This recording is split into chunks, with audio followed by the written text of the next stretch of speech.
ونتوكل عليه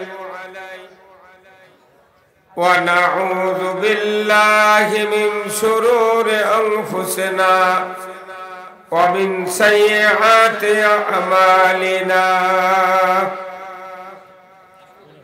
من يهدي الله فلا مضل له ومن يضلله فلا هادي له ونشهد أن لا إله إلا الله وحده لا شريك له ونشهد أن سيدنا وحبيبنا ومولانا محمدا عبده ورسوله الذي أرسله بالحق بشيرا ونذيرا وداعيا إلى الله بإذنه وسراجا منيرا فقد قال الله تعالى في كلامه المجيد والفرقانه الحميد সবাই জবান খুলে পড়ুন আউযু বিল্লাহি মিনাশ শাইতানির রাজিম বিসমিল্লাহির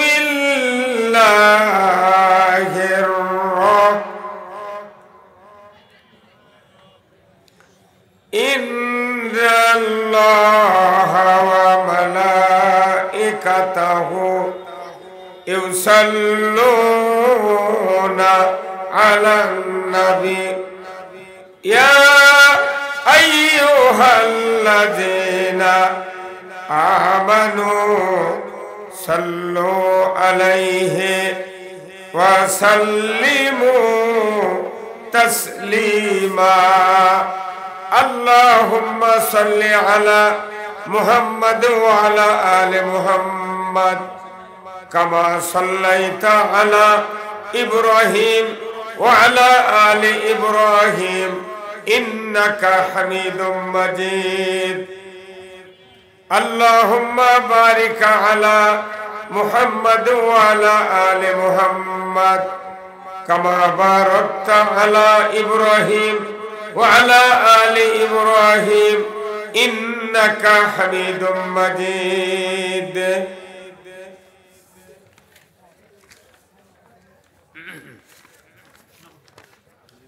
আলহামদুলিল্লাহ সমস্ত তারিফ প্রশংসা মহান রব্বুল আলামিনের জন্য যিনি আমাদেরকে বাংলাদেশের এক ঐতিহ্যবাহী জেলা বাংলাদেশের শ্রেষ্ঠ বিদ্যাপীঠ এলাকা রাজশাহী তার এক সুনামধন্য থানা বাগমারা এই বাগমারা থানার অন্তর্গত বালানগর কামিল মাদ্রাসা কর্তৃক আয়োজিত আজকের এই 106তম অধিবেশন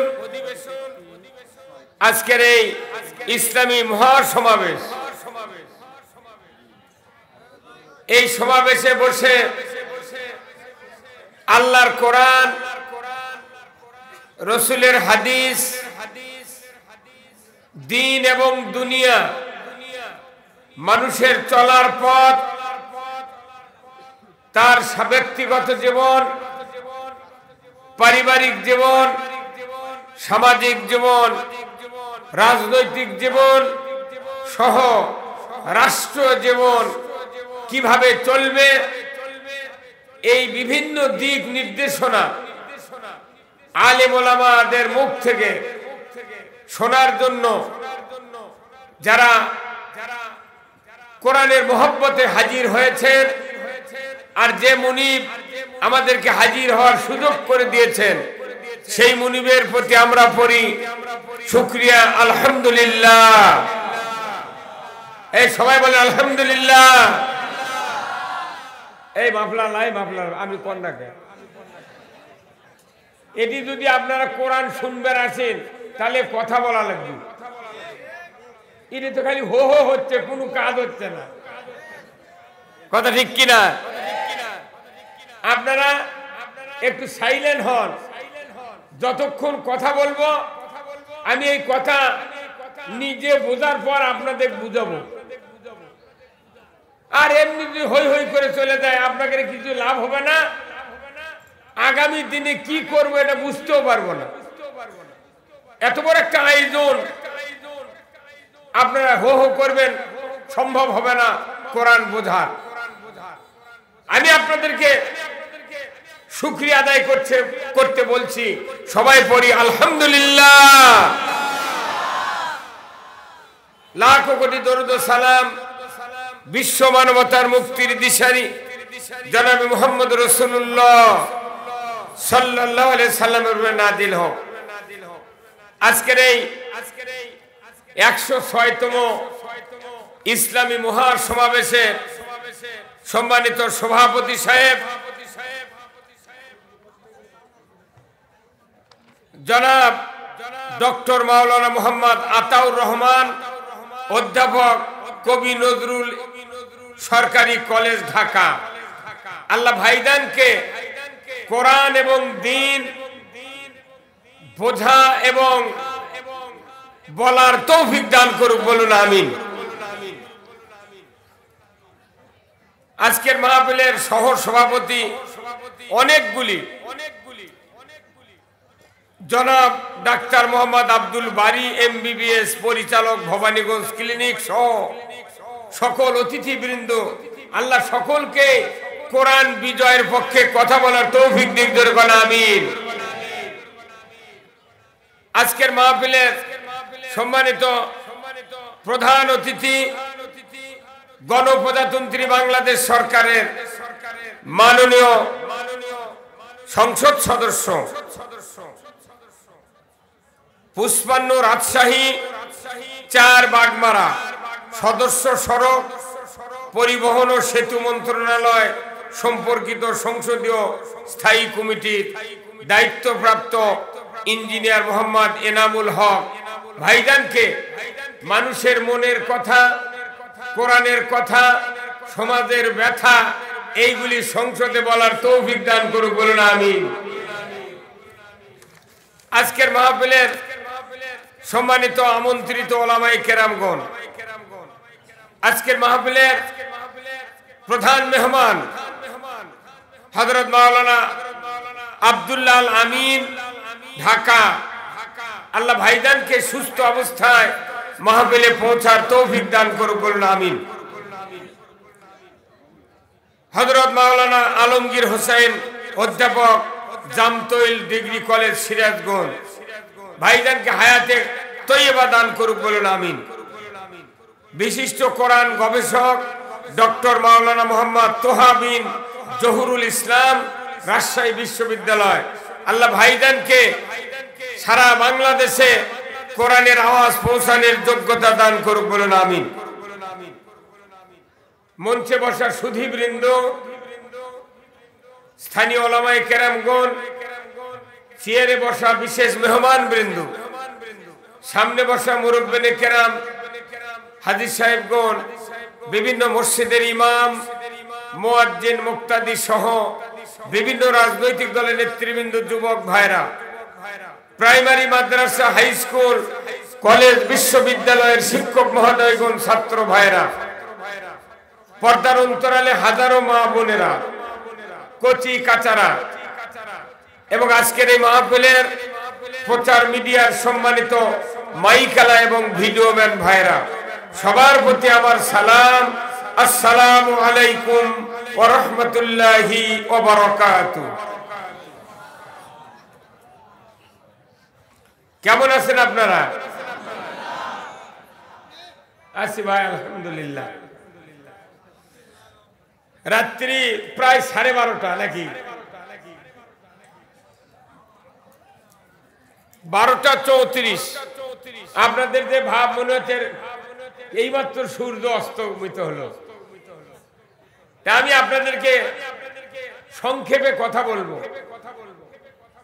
ব্রড বক্তৃতা দেওয়ার টাইম আমার নাই, আপনাদের শোনারও আর টাইম নেই। এই পৃথিবী যিনি সৃষ্টি করেছেন তিনি হলেন আমাদের মুনিব। তিনি আমাদের কে? সবাই বলেন কে? মুনিব। আবার এই মুনিব যিনি, তার নাম হলো আল্লাহ। ইনি আবার বলেছেন যে তোমরা আমার গোলামি করো। মানুষ আর জিন, মখলুকাত কয়টা হলো? দুইটা।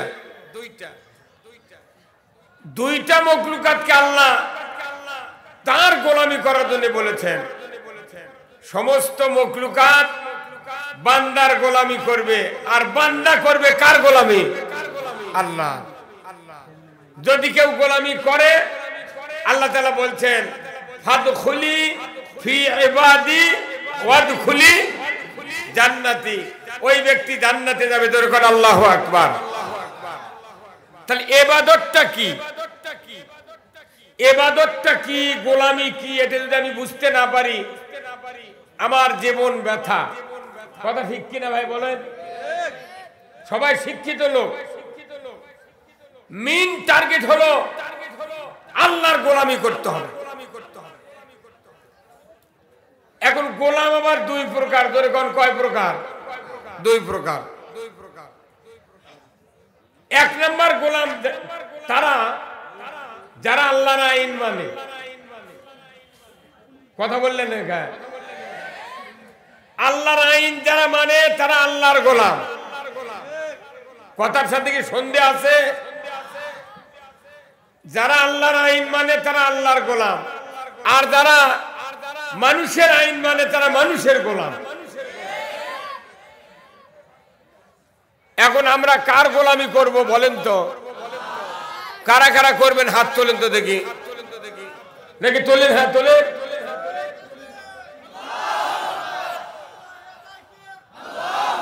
আপনি খাটো করে ধরতে গেলে উপরে তোলেন। মার হওয়া।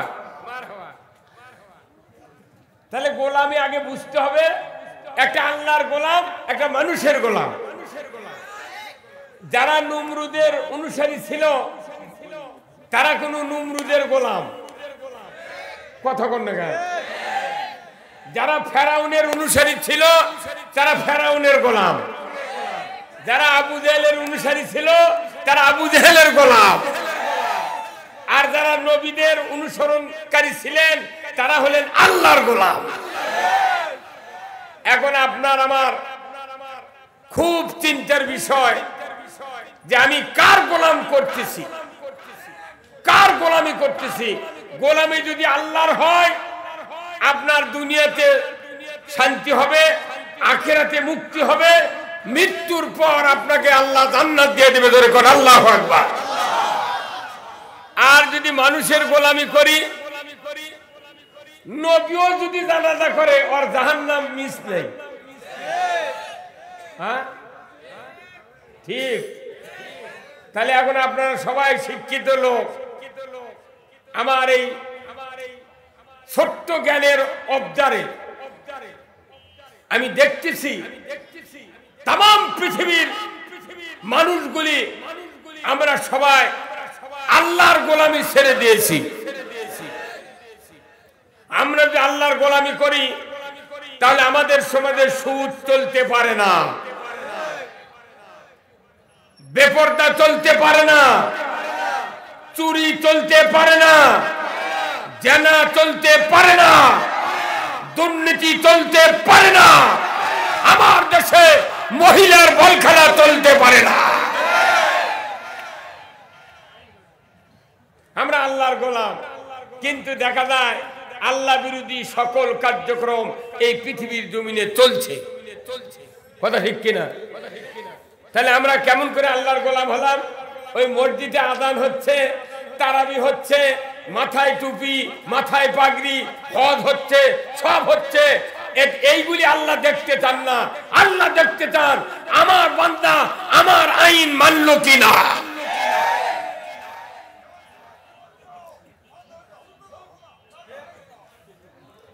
আমরা বর্তমানে বাংলাদেশের ইমানদাররা হয়েছে কি, আমরা সোয়াবের পাশে দৌড়াচ্ছি। কিসের পাশে?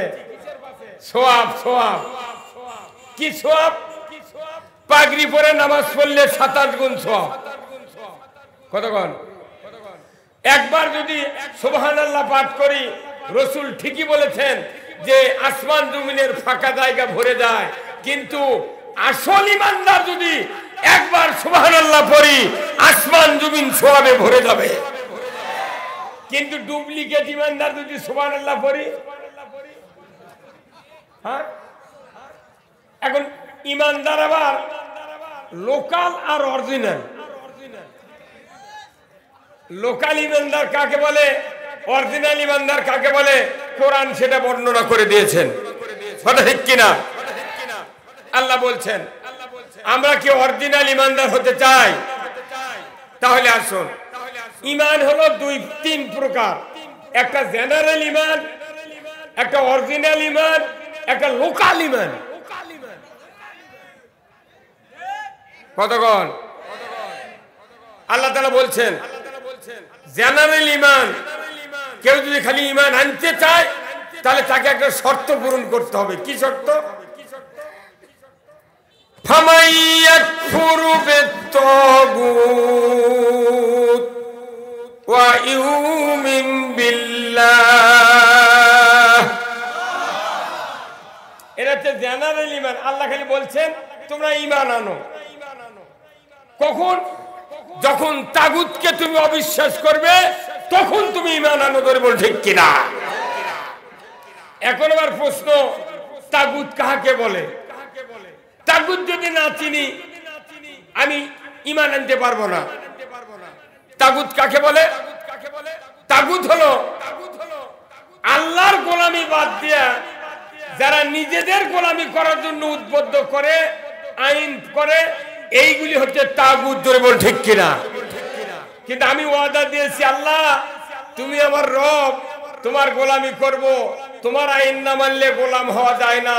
তাহলে এতটুকু ওয়াদা করার পর আমরা যদি তাগুতের পিছনে ঘুরি, তাগুতের অনুসরণ করি, আমরা আল্লাহর গোলাম হতে পারলাম না।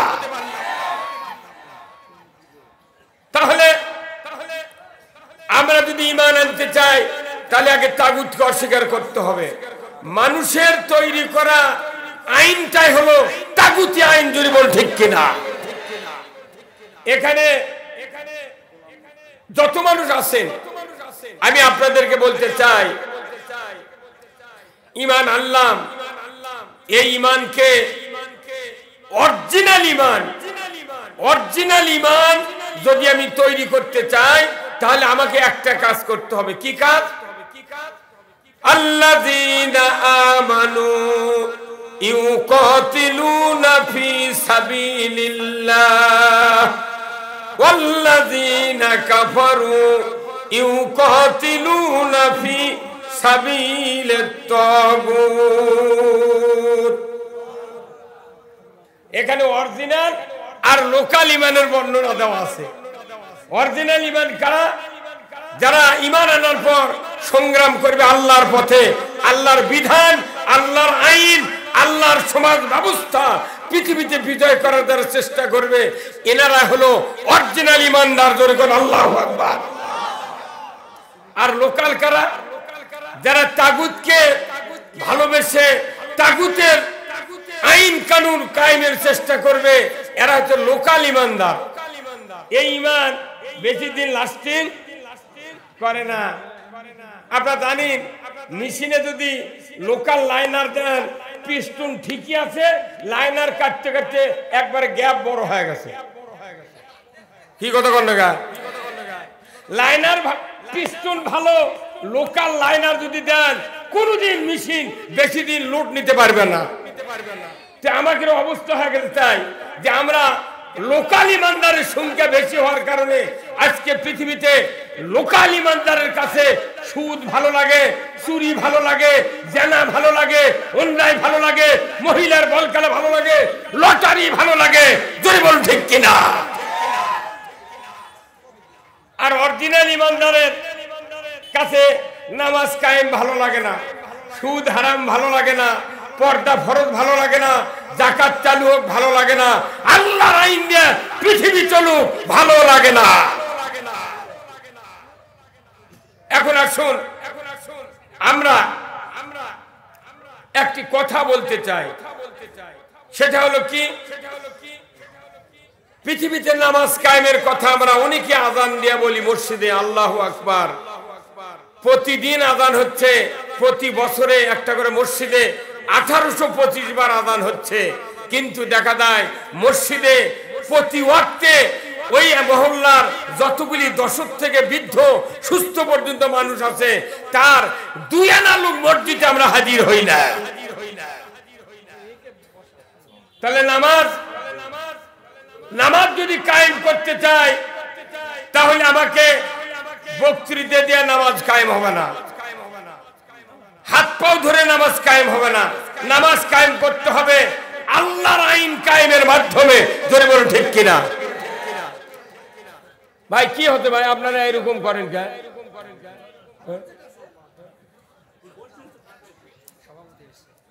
একটু কথা আসতে গোয়ালে বুঝো,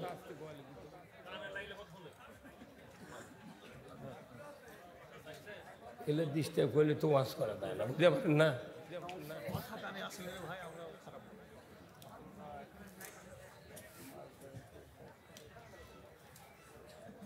কি বলতেছিলাম? আমরা এসেছি পৃথিবীতে আল্লাহর আইন মানার জন্য। যত বড় শিক্ষিত হন, ডক্টর হন, পিএইচডি হন, এফসিপিএস হন, বক্তা হন, যত বড় দাপটের লোক হন না কেন, আপনি আইন আল্লাহর মানবেন, আপনি জান্নাতে যাবেন। আইন মানবেন না, জান্নাতে যেতে পারবেন না। আইন মানতে হবে। এখন শোনেন, আইনটা আমি বুঝানোর জন্য বলছি। আল্লাহ তাআলা বলছেন আকিমুস সালাত, অর্থ কি? নামাজ কায়েম করুন। এরপরে আল্লাহ বলছেন আন আকিমুদ্দিন ওয়ালা তাতাফাররাকু ফীহি, তোমরা আমার দেওয়া জীবন ব্যবস্থা কায়েম করো, এ ব্যাপারে মতপার্থক্য করিও না। নামাজের ব্যাপারে এই কথা আল্লাহ বলেন নাই, রোজার ব্যাপারে বলেন নাই, হজের ব্যাপারে বলেন নাই, পর্দার ব্যাপারে বলেন নাই, সুদের ব্যাপারে বলেন নাই, যাকাতের ব্যাপারে বলেন নাই, যে ওয়ালা তাতাফাররাকু ফীহি, একবারও বলেন নাই। শুধু বলেছেন আল্লাহর আইন বিজয় করার কাজে কোনো মতপার্থক্য করা যাবে না।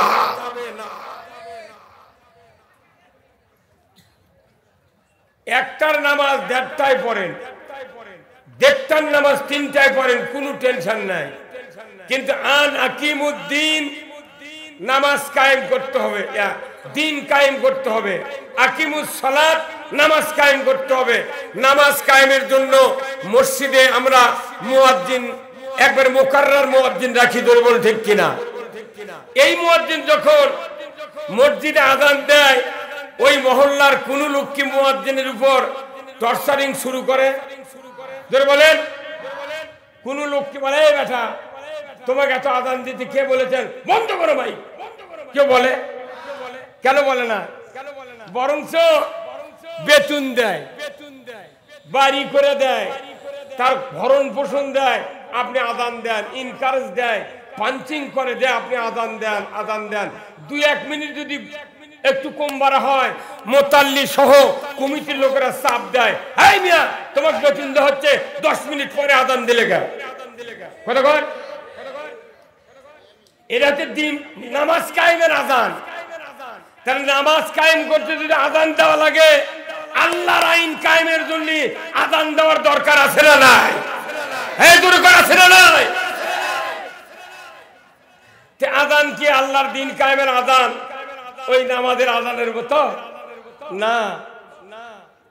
দিন কায়েমের দিকে মানুষকে উদ্বুদ্ধ করতে হবে, মানুষকে জীবন ব্যবস্থা বুঝাতে হবে, কোরআনের আইন কিতাব বুঝাতে হবে। এই কাজ করার জন্য আল্লাহ তাআলা নবী রাসূল আমার আপনার নবীকে প্রেরণ করেছেন পৃথিবীর জমিনে। আল্লাহ রাসূল যদি সওয়াবের জন্য পৃথিবীতে আসতেন, সাহাবাদেরকে নিয়ে ওই মক্কার হেরেম শরীফের আঙ্গিনায় একটা চুলা খুঁড়ে 1 বস্তা চাল 1 বস্তা ডাল নিয়ে খিচুড়ি পাক করে 10 মিনিট পর পর যদি 2 রাকাত করে নামাজ আদায় করতেন, এক এক রাকাতে 1 লক্ষ রাকাতের সওয়াব। ডেইলি যদি 24 রাকাত নামাজ পড়তেন, 24 লক্ষ রাকাতের সওয়াব পেতেন। জোরে বল ঠিক কিনা? কি ভাই? কিন্তু আল্লাহর নবী সাহাবাদেরকে সওয়াব কামায়ের বুদ্ধি দেন নাই। আল্লাহ নিজে বলেছেন, তোমার একটা কাজে আমি প্রেরণ করেছি। কি কাজ? হুয়াল্লাযী আরসালা রাসূলাহু বিল হুদা ওয়া দীনিল হক লিইয়ুযহিরাহু আলাদ-দীনি কুল্লিহি ওয়ালাউ কারিহাল মুশরিকুন। আমার আল্লাহ বলেছেন, আমি সেই সত্তা, আমি আমার রাসূলকে প্রেরণ করেছি সত্য হাদাত দিয়া, জীবন ব্যবস্থা দিয়া। আপনি পৃথিবীর জমিনে গিয়া আমার এই পৃথিবীতে আমার আইন বিজয় করবেন। এতে করে কাফের মুশরিক বেদিনের যতই কলিজায় জ্বালা যন্ত্রণা হোক না কেন, আপনি রাসূল কোনই পরোয়া করবেন না। একটাই কাজ, আল্লাহর আইন বিজয় করতে হবে। এই বাংলাদেশে আল্লাহর আইন বিজয় হোক, এটা কি আপনারা চান? কারা কারা চান? দুহাত তুলে দেখেন তো। লিল্লাহে তাকবীর, নারায়ে তাকবীর, নারায়ে তাকবীর। আল কোরআনের আলো,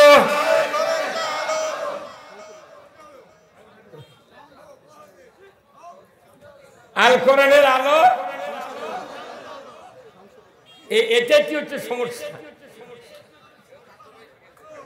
এটা ব্রিটিশ সরকার বলে গেছে যে কোরআন যদি ঘরে ঘরে জ্বালান যায় তাহলে আমাদের সিয়ার ঠিক থাকবে। এই কথা বলেন না আপনারা? কথা ঠিক কিনা? এটা ব্রিটিশ গভর্নমেন্ট বলে গেছে কোরআন ঘরে জ্বলবে, আমাদের সিয়ার ঠিক থাকবে। কোরআন যদি সংসদে যায়, গোষ্ঠী সুদ্ধার সিয়ার মিসমার হয়ে যাবে।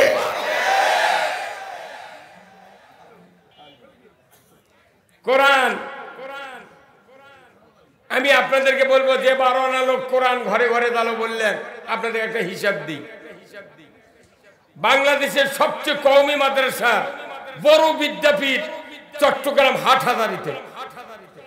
ওই মাদ্রাসায় কমপক্ষে 72,000 পিস, 72,000 জেল কোরআন আছে ওই মাদ্রাসা। এত বড় মাদ্রাসা। এখানে মাদ্রাসা আছে, কওমি মাদ্রাসা, কমপক্ষে 55,000 পিস কোরআন আছে ওখানে।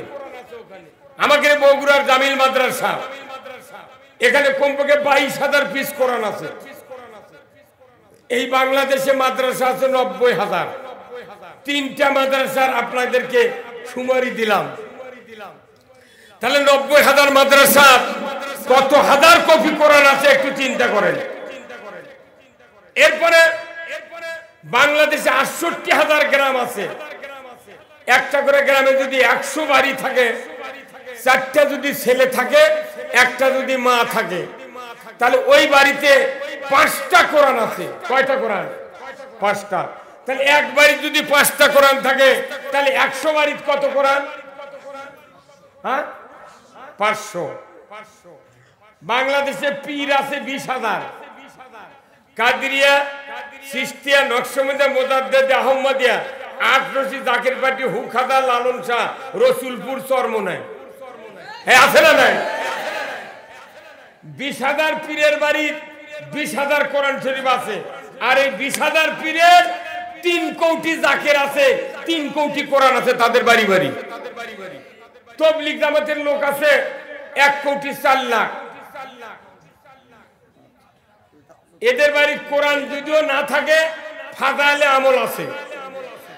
ফাজাইলে আমলের লাস্টের দিক খালি ওই খেলাফতের আয়াত আছে, খালি কোরআনের আয়াত। ফাজাইলে আমলের লাস্টের দিকে এতগুলো কোরআনের আয়াত আছে। আচ্ছা, তারপরে বাংলাদেশে হাজি আছে 25,11,974 জন। প্রত্যেক হাজির বাড়িতে কোরআন আছে, আছে না নাই? 1 লক্ষ বক্তা আছে, 1 লাখ। 1 লক্ষ বক্তার এমন মানের বক্তা নাই যে তার বাড়ির 4টা তাফসীরের সেট নেই। 1 লাখ বক্তার বাড়ি, একজনের বাড়িতে 4 সেট তাফসীর থাকে, তাই 1 লাখ বক্তার বাড়ি 4 লাখ। বাংলাদেশে 5,12,000 মসজিদ আছে। নতুন মসজিদ এইরকম 10টা কোরআন আছে, আর যেগুলো পুরাতন সেগুলো কমপক্ষে 180, 50, 20 হাজার হাজার কোটি কোরআন আছে। ধরে বল ঠিক কিনা? এই কোরআন ঘরে ঘরে আছে। বাংলাদেশে কি শান্তি আছে? ধরে কোন আছে? কেন নাই? কেন নাই শোনেন।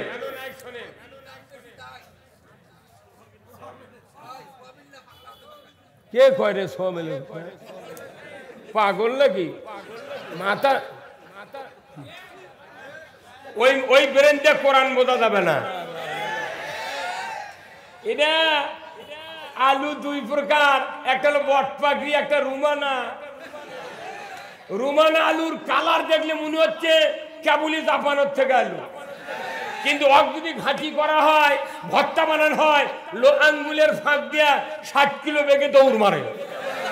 কত বাংলাদেশে দাড়ি টুপি জুব্বা দিয়ে যারা রুমানা ইমানদার, এই বেচারা কোরআন বুঝতে পারে না।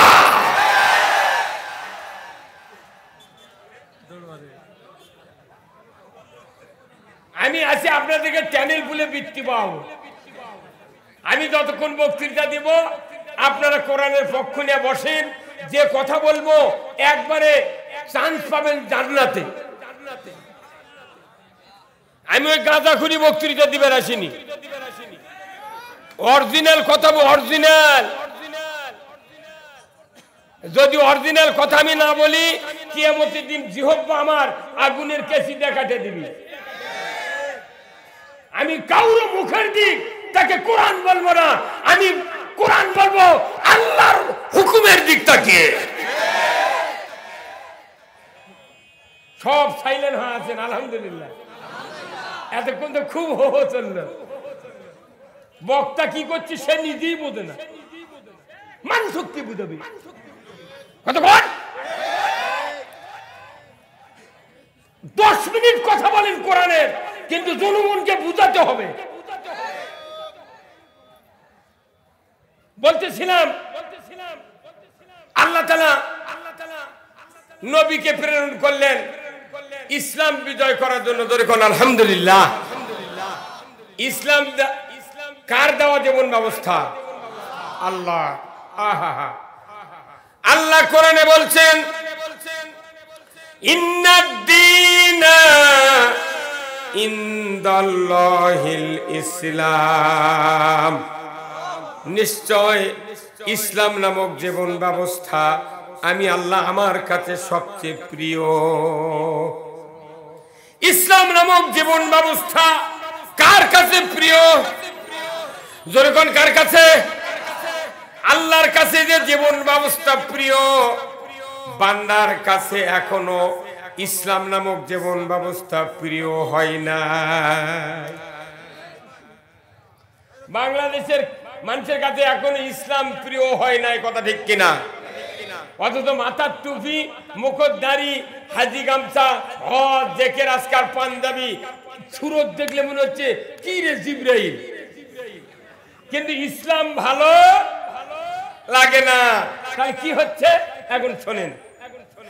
আল্লাহ কোরআনে বলছেন ওয়ামাইয়াবতাগি গায়রাল ইসলামি দীনান ফালাইয়ুকবালা মিনহু ওয়া হুয়া ফিল আখিরাতি মিনাল খাসিরিন।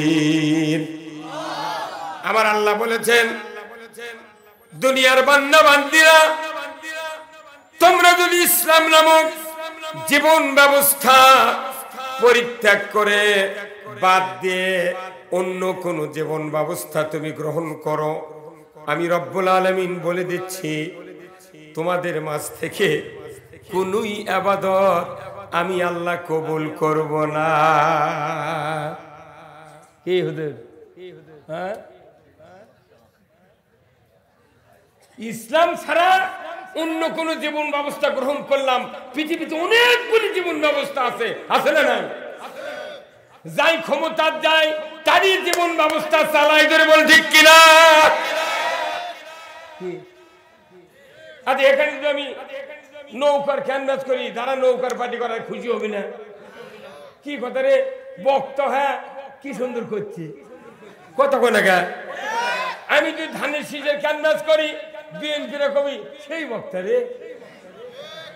আমি যদি নাঙ্গলের ক্যানভাস করি, সবাই বলবি বক্তা সেই বক্তা রে। আচ্ছা, মনে করেন যাই নৌকাত ভোট দেয় তাই আওয়ামী লীগের লোক, কথা বলতে বোঝার জন্য বলেছি। যাই ধানের শীষে ভোট দেয় তাই কার লোক, যাই নাঙ্গলত ভোট দেয় তাই কার লোক? আল্লাহর লোককে। ভাই আমাকে একটু দাঁড়িয়ে, আমি দাঁড়িয়ে বক্তৃতা, আমার মাইকটা খাড়া করে দেবেন, আমার খাড়া করে দেন তো।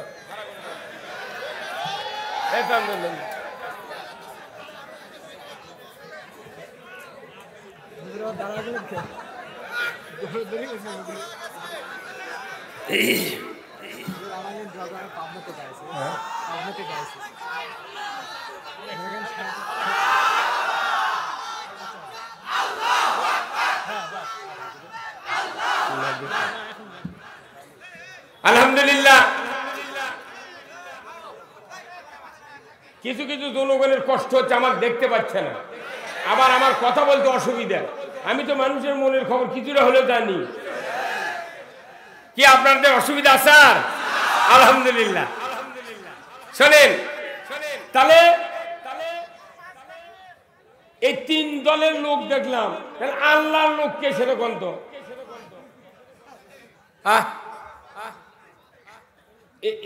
নৌকাত ভোট দেয় আওয়ামী লীগের লোক, এই ধানের শীষ ভোট দেয় বিএনপির লোক, এই নাঙ্গলত ভোট দেয় এরশাদের লোক। আল্লাহর লোককে কয় না পারে, কথা কয় না। তার মানে আল্লাহর লোক এখন অনুবীক্ষণ যন্ত্র দিয়ে খোদা লাগবি। আহা, এখন আসেন আমার কথা শোনেন। এখন আমার ভাইয়েরা, আমার আল্লাহ, আমার আল্লাহর নবী এত সুন্দর কথা বলেছেন, মান তাসাব্বা বিকাউমিহিম ফাহুয়া মিনহুম। যে ব্যক্তি যার সাথে চলাফেরা ওঠা বসা পৃথিবীর জমিনে, যার সাথে তার ভালোবাসা থাকবে, যার সাথে তার দহরম মহরম থাকবে, এক কথাই হলো যার সাথে যার মহব্বত, তার সাথে তার কিয়ামত। বিচার হচ্ছে আর বক্তৃতা লাগবে। এখন এই হাতটা বকত লাগে, দেখুন আমার কার সাথে মহব্বত বেশি, কোনো টেনশন নাই। জুতা স্যান্ডেল বেডিং পত্র বান্ধা ওর সাথে যাওয়ার জন্য কিয়ামত রেডি হয়ে যাবে, এটাও টেনশন। হ্যাঁ, কথা বল না, এত বক্তৃতা করা লাগবে কেন? বক্তৃতার মধ্যে বক্তারাই ভাতাল বাজাচ্ছে। বাংলাদেশে সাধারণ মানুষের কোন অপরাধ নাই, সব অপরাধ হলো এই আলিম গোষ্ঠী।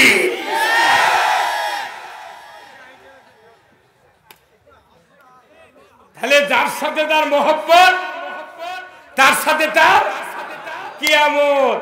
এখন স্ত্রীর সাথে গল্প করে রাত্রে, না কেন আমরা কার সাথে চলিচ্ছি ফিরিচ্ছি? স্ত্রী তো অবশ্যই কবি, তুমি না ওই মধ্যে সাথে ঘোরো, তাহলে আমি ওর সাথে কিয়ামত হবি। তোর কাজটা তুই কর, আমি তো গেছি। এখন আসেন, এখন আসেন, ইসলাম যদি বিজয় না থাকে সমস্যা কি, আমি আপনাদেরকে উদাহরণ দিই। আচ্ছা ভাই, আপনাকে বিভিন্ন সময় বড় ধরনের ফাংশন হয় না, তরকারি পাক করে না? হয়তো 2000 মানুষের একটা ফাংশন হচ্ছে, বিবাহ কিংবা একটা মানুষের দোয়ার মাহফিল হচ্ছে, কেউ হয়তো অনুষ্ঠান করছে, বিরাট এখানে তরকারি পাক করে না? আচ্ছা, একটা তরকারি পাক করতে 13 রকমের মশলা লাগে। কত রকমের? 13। 1 নাম্বার লাগে সরিষার তেল। পাতিল যখন গরম হয় চুলের উপর দিয়ে সরিষার তেল দেয়, তারপরে দেয় হচ্ছে পেঁয়াজ, তারপরে জিরা, তারপরে তেজপাতা, তারপরে আদা রসুন, তারপরে আপনার হলো হলুদ, তারপরে মরিচ, তারপরে দিচ্ছে আপনার লবণ, তারপরে আপনার দিচ্ছে কালো এলাচ, সাদা এলাচ, দারচিনি, সব দিয়ে যখন তরকারি পাক করছে, পাক করতে করতে দেখবেন যে যখন তরকারি হই হই ভাব, তখন কিছু লোক বলে ভাই তরকারি একটু টেস্ট করো তো, চাকিন, কি বলে না, চাকিন। তখন ওই তরকারি চামচ দিয়ে একজন দিচ্ছে প্লেট, ভাই তুমি চাকো তো, তুমি চাকতে পারো, ভালো চাকো। যখন চাকতিছে তখন জনগণ কি বলে, ভাই জিরা কিরকম হাতে দেখো তো, হ্যাঁ বলে, এই আদা কিরকম হাতে বলে, তেজপাতা কিরকম হাতে বলে, ওই সাদা এলাচ কিরকম হাতে বলে, কোন মশলার কথা বলে না, একটা জিনিসের কথা বলে, লবণ কিরকম হতে। লবণের কথা কেন বলে, লবণ যদি কম হয় সমস্ত মশলার দুর্নাম, তরকারির দুর্নাম, যাই পাক করে তারও দুর্নাম। আবার লবণ যদি বেশি হয় মশলার দুর্নাম, তরকারির দুর্নাম, পাকানি পেছনের দরজা দিয়ে পড়ে যায়। কি তাহলে 13টা মশলার ভেতরে লবণ যদি কম বাড়া হয়, তরকারির দাম নাই, স্বাদ নাই, দুর্নাম, পাকানিরও দুর্নাম। ওই রকম এই কোরআনুল কারিমে হাজারো ইবাদতের কথা আছে, কথা ঠিক কিনা, হাজার হাজার ইবাদতের কথা আছে। এই ইবাদতের কথা, ইবাদতের মূল ইবাদত হলো কোরআন বিজয় করা। সমস্ত ইবাদতের মূল হলো কোরআন বিজয় করা। এই কোরআন বিজয় হলো লবণের মানে থাকে। যদি কোরআন বিজয় না থাকে তাহলে পাকানির দুর্নাম। যারা কোরআন বিজয়ের বক্তৃতা দেয়, আন্দোলন করে, এরকে তখন দুর্নাম হয়। কথা কনেকা কোরআন বিজয় না থাকার কারণে আমরা যখন একামতের দিনের বক্তৃতা দিচ্ছি, কোরআনের আইনের কথা করছি, তখন 60 বছর বয়সে আমাকে ধরে লেটা 14 থেকে তুলে দিচ্ছে। এই কথা কনেকা আপনারা কি পাকানি দে কোরআন বিজয়ের পাকানি হচ্ছে আলেম ওলামা। লবণ যদি বেশি হয় পাকানি পলে দেওয়া লাগে। আজকে কোরআনের বিজয়ের কথা কওয়ার লাগে আমাকে পলে পলে থাকা লাগছে। তাহলে বোঝা যাচ্ছে বাংলাদেশে যদি কোরআন বিজয় না হয়, প্রথম শ্রেণীর সমস্যা হবে আলেম ওলামাদের। দ্বিতীয়, যারা কারেন্টের বিল দেন, জমির খাজনা দেন, ব্যবসা করেন, যারা সংসারে অভাব, এই লোকগুলা সুদের সাথে জড়িত হতে বাধ্য। কিস্তি নিচ্ছে প্রায় গ্রামে গ্রামে 14 আনা লোক কিস্তির সাথে জড়িত। হ্যাঁ, কারু খাদ্য হালাল নাই। অর্থনীতি যদি সুদ ভিত্তিক চলে, একটা মানুষের ইবাদত কবুল হবে না। আপনি মানে হাত তুলে মোনাজাত করে কান্দে লাভ কি? আমার এই বয়সে, আমার 44 বছর 43 বছর বক্তৃতার বয়স, কত নেতা আমাকে সাথে বক্তৃতা দেয়। আমাকে বক্তৃতা শুনে শুনে এখনকার নেতারাই বক্তা হয়ে গেছে। সব বক্তৃতা করবি কিন্তু ইসলাম বিজয়ের কথা কবে না। এই লোকগুলো ইসলাম বিজয়ের কথা না বলে অনিসলামী বিজয়ের পিছনে দৌড়াচ্ছে। এদের কি অবস্থা হবে জানেন? কোরআনকে জিজ্ঞাসা করেন, সূরা হামিমার সিজদা 29 নম্বর আয়াত। আল্লাহ বলছেন, ওয়াকালাল্লাযীনা কাফারু রব্বানা আরিনাল্লাযীনা আদাল্লানা মিনাল জিন্নি ওয়াল ইনস নাজআলুহুমা তাহতা আকদামিনা লিয়াকুনা মিনাল আসফালিন। আমার আল্লাহ বলেছেন, পৃথিবীর মানুষেরা যেদিন অবিশ্বাসীরা জাহান্নামে যাবে, ওই দিন তারা রবকে ডাক দিয়ে বলবে, আমাদের রব।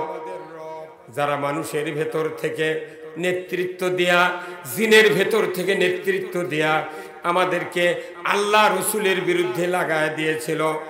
সুদ হারাম, হারাম করতে দেয় নাই, পর্দা ফরজ কায়েম করতে দেয় নাই, জানার সঙ্গে ছাড়ার আইন আছে, জানার সঙ্গে ছাড়া আইন কায়েম করতে দেয় নাই। তারা আমাদেরকে পথভ্রষ্ট করেছিল, ইসলামের বিরুদ্ধে লাগায় দিয়েছিল। ওই নেতাদের কারণে আজকে আমরা জাহান্নামে এসেছি। হে রব, ওই রকম নেতাদেরকে আমাদের সামনে হাজির করে দেন। আজকে আমরা তাদেরকে পায়ের নিচে ফেলে দলিত মথিত করব, তারা যাতে করে ভীষণভাবে অপমানিত হয়। দুনিয়ার জমিনে তারা ক্ষমতার দাপটে, নেতৃত্বের দাপটে, অর্থের গরমে তারা হিরো ছিল। আজকে জাহান্নামের ভেতরে পায়ের নিচে ফেলে তাদেরকে জেরো বানিয়ে দেব।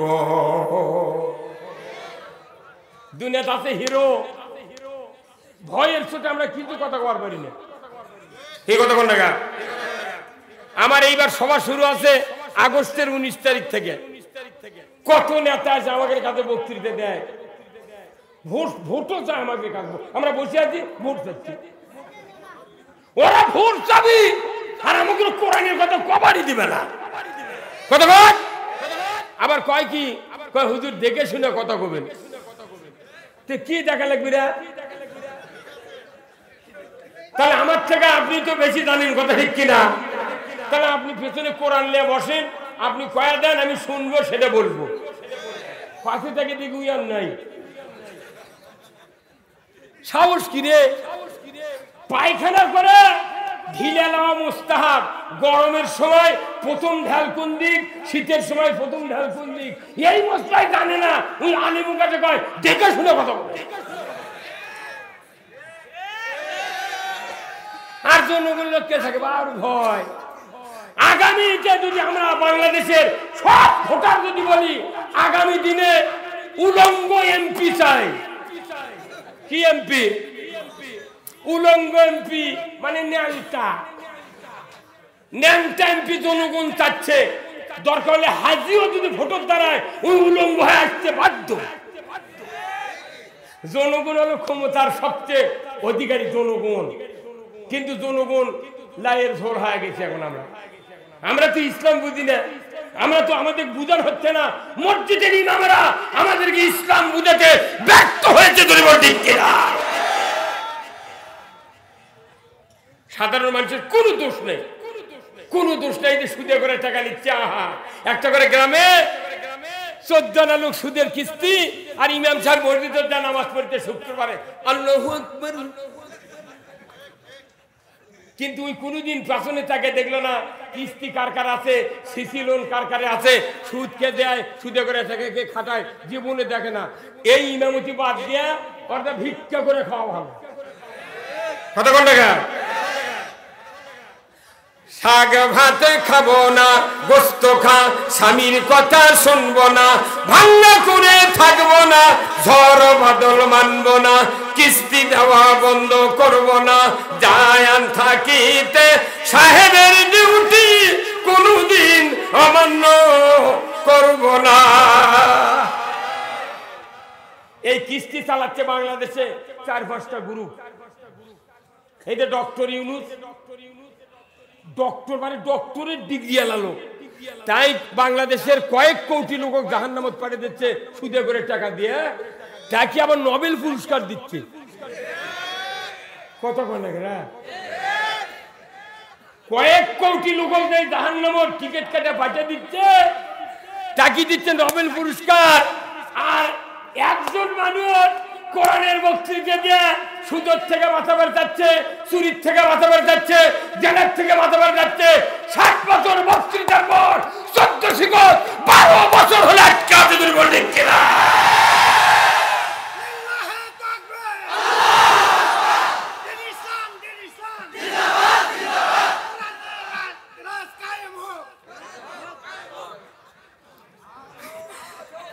আল্লাহ ইমান কবুল করুক, ধরে কোন আমি। তাহলে যদি কোরআন বিজয় না থাকে, আপনি ইবাদত করার পরে সুদের কিস্তি নিতে হবে। আপনি কোরআনের বিজয় যদি না থাকে, আপনাকে পল্লী বিদ্যুতের বিল বাকি বলে সুদ দিতে হবে। কথা ঠিক কিনা? আপনি যদি কোরআন বিজয় না করেন, জমির খাজনা দিতে আপনাকে সুদ দিতে হবে। আপনার কোরআন যদি বিজয় না থাকে, সিসি লোন করতে হবে। কোরআন যদি বিজয় না থাকে, আপনার মেয়ে মা বোনের সতীত্বের নিরাপত্তা থাকবে না। সব বাদ দিয়ে আগে কোরআন বিজয় করতে হবে। আমরা ক্ষমতার যাব না, যিনি ক্ষমতায় আসেন থাকবেন, জননেত্রী শেখ হাসিনা প্রধানমন্ত্রী, উনি ক্ষমতার থাক, উনি খালি 4টা জিনিস করুক: নামাজ কায়েম, চুরি বন্ধ, জেনা বন্ধ, মহিলার বল খেলা বন্ধ, আর পর্দা ফরজ। আমি একাই 500 বছর হাসিনা ক্ষমতাতে রাখবো, আমি একাই। কি কোন লাভ আছে? ইসলাম বিজয় করা লাগবে, এটা হলে আমার সব ইবাদত আল্লাহ কবুল করবি। ইসলাম বিজয় নাই, একটা ইবাদত কবুল হবে না। তাহলে আগে সব দরকার। এখন শোনেন ইসলাম বিজয়ের কি কি প্রয়োজনীয়তা এখন শোনেন। আল্লাহ রসুল আজ থেকে 1500 বছর আগে 11.5 বছর মক্কাতে অবস্থান করলেন নবুয়তের পর। ধরে কোন আলহামদুলিল্লাহ। 40 নবুয়ত পালেন, আর 52 বছর বয়সে নামাজ আনলেন। তাহলে 12 বছর নবী রসুল সাহাবীরা যারা ছিলেন নামাজ পড়েনি। 40 নবুয়ত, 52 বছর মেরাজ গেছে, কথা ঠিক কিনা? তাহলে এই কয়দিন কি করলো নবী?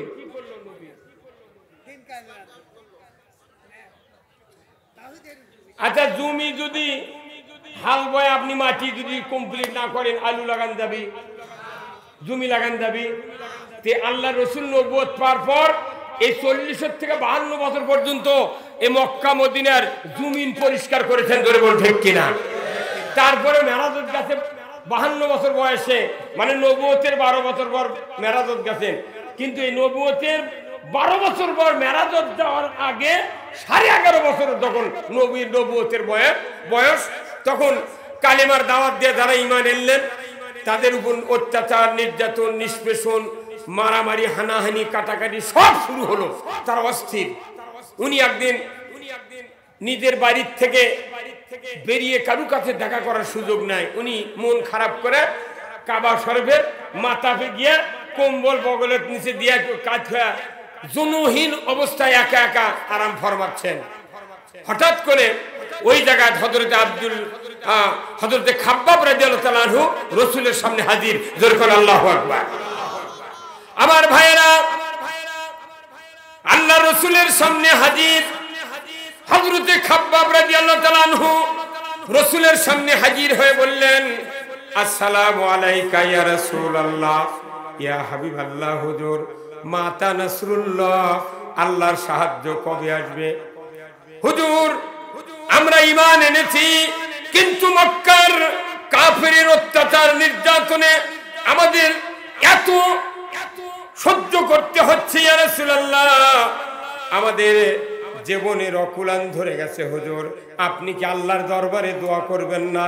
আপনি কি আমাদের কি আল্লাহর সাহায্যের জন্য আবেদন করবেন না? বারবার হযরতে খাব্বাব রাসূলের সামনে আরজি করছেন। বারবার শোনার পর আল্লাহর রাসূল কম্বলের উপর থেকে সোজা হয়ে বসলেন।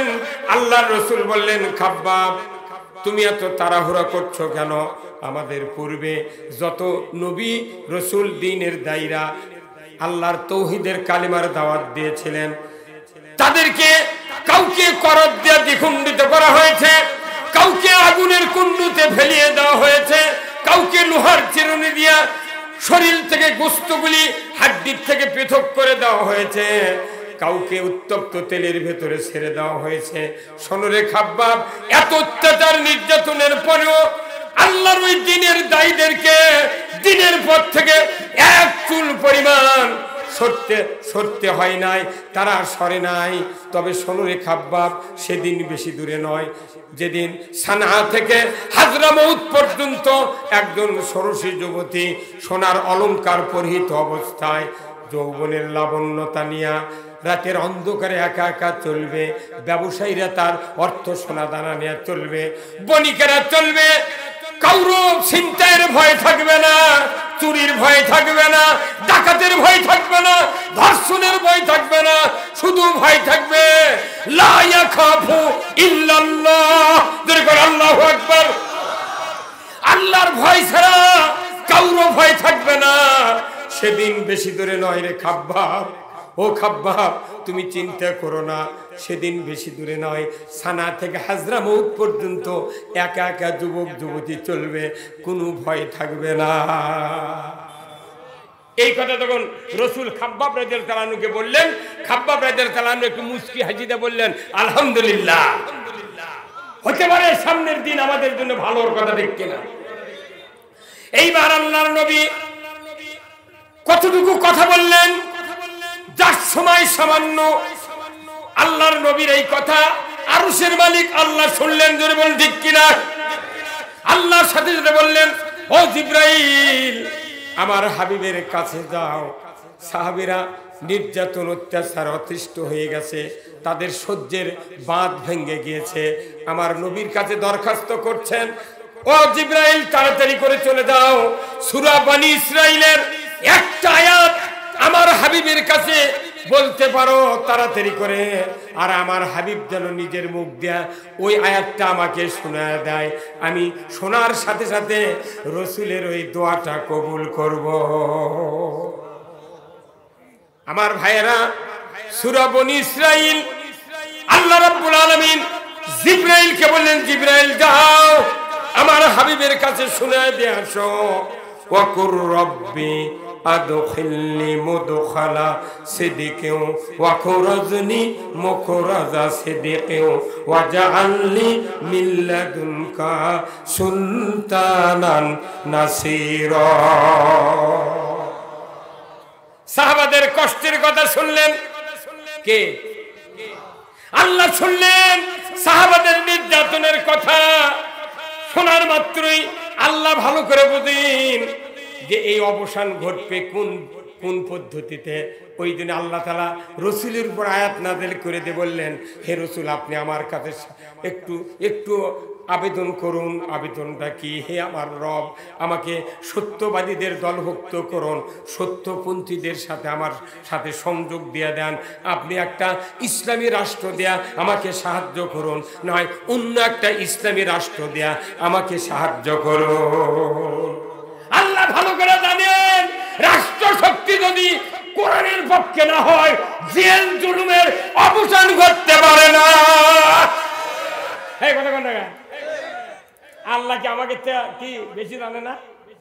এই দিন আল্লাহ ডাইরেক্ট বলছে, তুমি আমাকে সাহায্য চাও একটা ইসলামী রাষ্ট্রের জন্য, আর না আমাকে একটা রাষ্ট্র শক্তি দান করুন। আল্লাহ, রাষ্ট্র যদি ইসলামের আসে, আইন হবে কোরআনের, দুনিয়ার কোন মানুষের সমস্যা হবে না, ধরে বলতেন কিনা?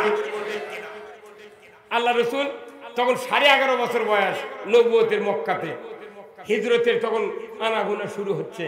13 বছর পূর্তি, আর মাত্র 13 বছর রসুল মদিনায় চলে গেলেন। আল্লাহু আকবার। মদিনায় গেলেন, ইসলামী রাষ্ট্র ঘোষণা দিলেন, মারের অবসান ঘটলো। আল্লাহু আকবার। উনি বিদায় হজের ভাষণ দিলেন নবুয়তের শেষ মুহূর্তে, কথা ঠিক কিনা? মসজিদে নববীর বারান্দায় উনি 23 মিনিট বক্তব্য দিয়েছেন। 23 মিনিটের বক্তব্যের ভেতরে 1.25 লক্ষ সাহাবী রাসূলের সামনে দণ্ডায়মান ছিলেন। আল্লাহু আকবার। কত লক্ষ সাহাবী? আচ্ছা, 1000 কয়শো এতক্ষণ লাগে? 10 1000 আর 100,000 তাহলে 1,25,000 সাহাবী। রসুলের তখন বসার জায়গা নাই, সাহাবারও বসেনি, মরুভূমির ভেতর দাঁড়িয়ে আছে 1.25 লক্ষ সাহাবী। আচ্ছা বলেন তো, এই রসুল যখন বিদায় হজের আগ পর্যন্ত মসজিদে নববীর কি ইমাম ছিলেন না? যখন ছিলেন কিনা? হ্যাঁ, ইমাম ছিলেন। তাহলে আমরাও যারা ইমামতি করি, আমরাও ইমাম, উনিও ইমাম। তাহলে রসুল খুতবাতে বলেছেন কি কথা? উনি যে 10 বছর ইমামতি করছেন মসজিদে নববীতে, ওনার একটা কথা আজও বাংলাদেশের তামাম মসজিদের খুতবাতে লেখা আছে, যদি বলেন ঠিক কিনা? আল্লাহ রসুল বলছিলেন যে খয়রুল কুরুনি কারনি সুম্মাল্লাযিনা ইয়ালুনাহুম সুম্মাল্লাযিনা ইয়ালুনা। তো খয়রুল কুরুনি কারনি মানে কি? যে আমার যুগই হলো সারা যুগ। কথা কোন না আপনার? আমার যুগ, রসুলের যুগ কি? সবাই বলেন কি? এটা তো মুখ না বললে আপনি বুঝতে পারবেন না। তো রসুলের যুগ হলো সারা যুগ, নবী নিজে বলেছেন। আল্লাহু আকবার। উনি সারা যুগ কি দিয়ে কায়েম করলেন? তো ওই কোরআন দিয়ে কায়েম করতেন। এই কোরআন তো এখন আমাকে বাড়িতে আছে।